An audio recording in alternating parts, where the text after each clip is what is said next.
Good day guys. So meron tayo ditong Lenovo, bagong bago ito guys ha. Bagong bago. Yan. So hindi na maibalik na muna ng may-ari. Kasi kung ititik yung tinatawag natin na warranty, more than a month bago bumalik. Okay, so unong una okay pa siya. So tignan natin na kung kakayanin. Kita niyo yung sticker na yan. Hangs yan, no? Yun, no? Ayun, nagmo-move siya. Yung sticker na dinikit nila. So, hindi ko na siya pipilitin, guys. Ayan, no? Hangs siyang nabasag. Makikita nyo rin yan. Hindi ko na pipilitin. Didiretso na natin siya. So, i-repair natin yun. Tapos, luluwagan natin siya. Yung adjustment ng hang ay ayusin natin. Okay? So, kung bago ka pala sa channel ko guys, don't forget to subscribe and like and share this video. So, this video is very informative guys. And then, may idea kayo.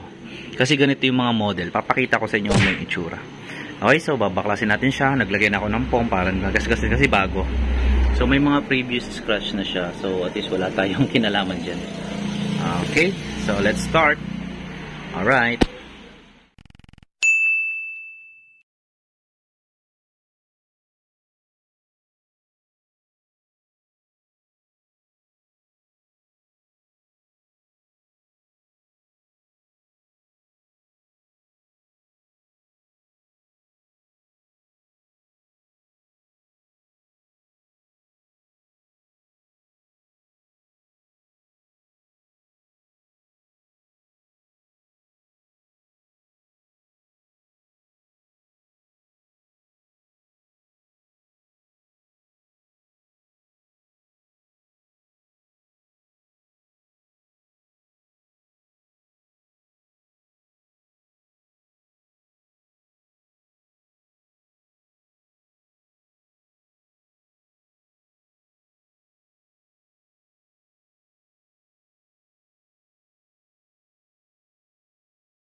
Ayan, okay na guys. So, nabaklas na natin. So, tingnan nyo. Alam nyo guys, yung generation ng mga laptop today generation ng mga laptop this generation year ay medyo worse. Tingnan nyo. Dati ang lakas siyang kapitan niya. Ngayon, wala na. Plastic na lang kinakapitan niya. Ayun, tingnan nyo. Bumigay na yung holder niya. Pati sa plastic guys, hindi quality ang plastic. Hindi siya makunat. Malutong siya guys. Oh, kaunting banat lang. Oh, diretso na. Tanggal. Dapat, although makunat siya tignan, pero hindi po. Hindi. Kasi marami na akong ginawang ganito. Yung iba kasi nito, may base pa siya dito sa laptop. So, wala na siya. Ito ay borderless LCD screen na to. Borderless na po yan. O, tingnan nyo dito. Crack din siya. O, galaw. Ito wala. Tanggal talaga to. Guys, kabago-bago lang ito guys. Bago lang yan. Kabibili lang yan. Hindi ko napapangalanan yung shop. Ito yung sikat na shop. Junk shop. Hindi. Sikat na shop yan guys. So, ayan. So, may warranty pa ito. So, hindi na naghintay may-ari ng warranty. Kasi nga, ang tagal ganda naman. Tapos, kailangan ng urgent. Ito, after nito gawin natin today, siguro, 2 to 3, 5, ilang hours ba? Start tayo ngayon. Anong oras tayo nag-start? 7. O, 7 nag-start tayo. Morning, okay na siya. So, 2 to 3 hours ko siyang isi-seal. Ipa-furnish, i-furnish, and then, waiting for, yung hardening. Okay. So, kahit 5 minutes lang hardening siya, kailangan pa rin natin siyang i-hardening. Okay, so ito madali lang. Kasi adjust lang natin ito. Ilulus lang natin siya ng kaunti. Ayan, so mag-start na akong patigasin. Wala, basag na yan guys. Oh. Basag na yan. Basag na rin yan. Basag na yung niyan, yung plastic niya. Pag inikot ko to, wala na. Basag na siya. So, yun ang masaklap. Okay. So, balik tayo dito guys. O, ito ilulus natin to. Ang size niya ay 5 na siya millimeter. 5 millimeter. O, diba? Ayaw. So, hindi siya 5 millimeter. 5.5. 5.5. This is 5.5. Yun. Okay. So, ito yung ating 5.5. Yan na, 5.5 millimeter na range. Ito, 5 range lang ito. Oh, hindi siya kasya. Oh. Hindi siya kasya. So, kaunti pa. Oh, ito. Yan natin. Yun, no? Kasya. O, diba? So, ilulus natin sila equal. Isang beses na rotate. Okay. So, i-rotate na natin sila before natin mag-seal. Alright? Sige. So, yan guys, ito ay may warranty pa siya. So, ita-timelapse natin again sa pag-ano. Pasensya na kayo guys, din ako naglalagay ng music. Ayoko na. Copyright kasi tayo ng copyright. Tsaka para malaki rin ang ating kita. Kahit pa paano. Okay, solo din natin. So, don't forget guys to subscribe this channel guys. At ito lang din gagawin nyo just in case. Kasi pag ang laptop nyo hard to, siya, matigas talaga. Huwag nyo puwersahin. Dandahan niyo lang buksan. Kadalasan kasi yung iba, nagbubukas faster and force. So, yun. May puwersa ng malakas at mabilis. Okay din naman yung kaso, baka mamaya, maglamat yung pag naglamat yan, diretso yan. Pag naglamat yung plastic. So, ito yung ating Lenovo. Okay. So, let's go. The time-lapse natin guys to. And then, sisila natin siya then. Finishing touch yan to. Bukas morning. Gawa tayo ng ulit ng short video para dyan. Okay, so guys, let's go. Tingnan nyo, grabe oh. Grabe ang damage.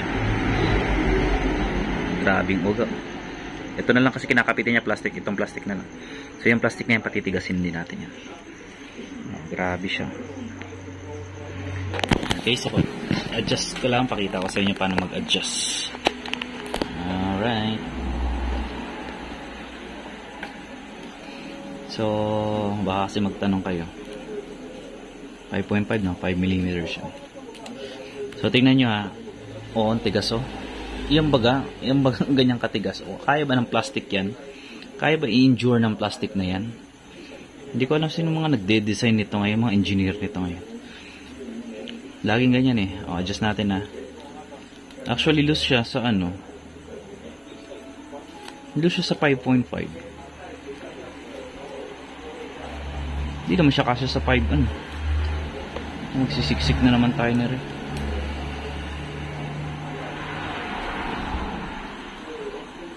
Loose siya oh. Wala kasi 5 point something eh. Oh, loose siya. Pag hindi, by script. By script natin yan. Kaso hindi po pwede dito i-by script.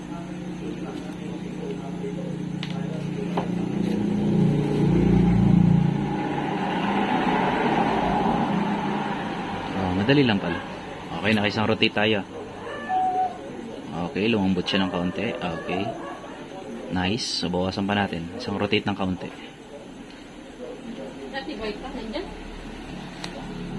Andyan natin sa kabila. Ayan. So, okay na siya ganyan. Okay na ganyan. Dalawang rotate lang guys ha. Dalawang rotate lang maganda dyan. Datin. Para hindi siya magpi-flip. Okay. Okay, hindi siya magpi-flip. Normal na to. Kaya na ng plastic yan.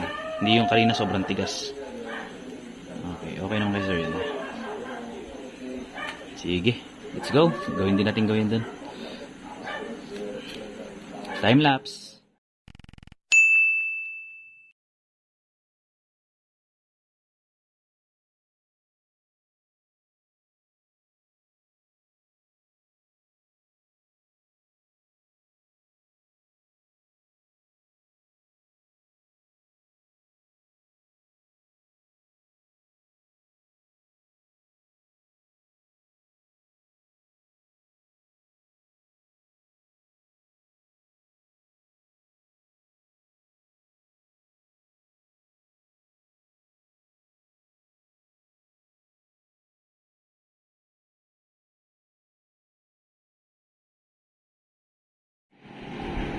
na guys. So okay na siya.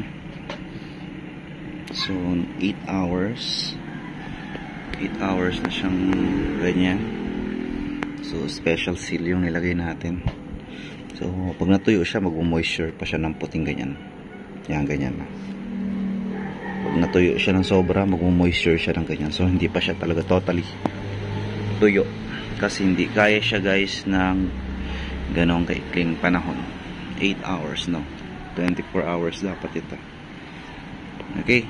So ikakabit na natin yung ano, yung cover niya. Ayan, okay na siya. So nalus na natin siya. Ayan, ayan. So hindi natin siya pwedeng palambutin. Hindi masyadong pwedeng palambutin.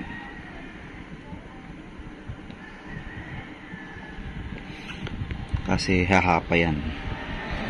Mabigat din ang LCD. Pero pwede naman. Loose pa natin ng kaunti. Ito, medyo. Pero okay naman na malambot na. Pero ito kasi matinding basag eh. Ito, wala na tong ano. Yeah, ito, pahinain natin ng kaunti. Ito, sakto lang ito. Hindi na natin gagalawin. Kasi good pa naman yung ano niya. So, ayan na guys. Okay na siya. So, may password. Lobat ng kaunti. Ayan. So, okay na siya guys. Okay, ayan. Medyo malambot siya. Ganito na lalayan na lang. Pero pagdating dito, yan. Okay siya. Pagdating doon, okay siya. Hindi siya babaling. Kasi ito, hindi pa natin sobrang pwedeng tigasan ng kaunti. Kasi hindi pa rin tuyo yung seal ko. Kasi 24 hours, more than 24 hours dapat siya. So kahit sabihin natin 5 minutes. Diba? Ito lang medyo masikip ng kaunti. Ito lang medyo mahigpit. So, in-advise ko yan may-ari niyan. Pwedeng ganito lang. Tapos, at least, hindi siya ano. Pag tumigas siya siguro ng 7, mga 120 hours. 120 hours, pwede na siguro. Hindi, kahit ano lang. Kahit mga 8, ilang 2 to 3 days. Saka namin isi-seal ulit, ihigpitan. Kasi kailangan na ng owner. Okay, so ganun lang guys. Pero kung ito i-stock sa akin ng 2 to 3, 2 days lang, okay yan. Kasi 1 day seal. 1 day yung seal, 24 hours yon. Tapos i-adjust pa yun, may adjustment yon. Testing ng testing, adjustment, testing, and then seal, and then yung mga kawang furnishing yan, mga ganun. So yung warranty nito guys, hindi na po nakapaloob sa cases. Nakapaloob na po yung warranty nito sa hard drive or sa SSD. So pag tinanggal yung SSD, kasi nandun yung seal. Okay, shutdown ko na guys. Kasi kailangan ko deliver to eh. Rush kasi siya, kaya ganun. Hindi natin makakalibrate ng ayos. Nagmamadali. Imagine niyo, start kami alas 7, seal, double seal, 2 to 3 hours. Tapos hintayin ko pa siya. Tapos kaya ng umaga nilagyan ko siya ulit para tumibay. Ayan. So yun guys lang. So I hope na marami kayo natutunan guys. So yun yung pag-adjust ng hangs and pagre-repair ng basag ng hangs. Yung holder, yung base ng hangs is basag na siya. So yun yung ginagawa namin. Okay, so maraming salamat and don't forget to subscribe. Sana makatulong itong video at mabigyan kayo ng idea. Kaya palang magawa yung mga ganun. Yung iba kasi ginagawa ng DIY, improvise, nakasandal, nakatali, naka-tape, naka-scotch tape, naka-packing tape, naka-electrical, lahat ng tape, pandikit, sus Mariosep. Yung mga way pa po. Yan po yung way niya. So maraming salamat and don't forget to subscribe to my channel guys. See you in my next video.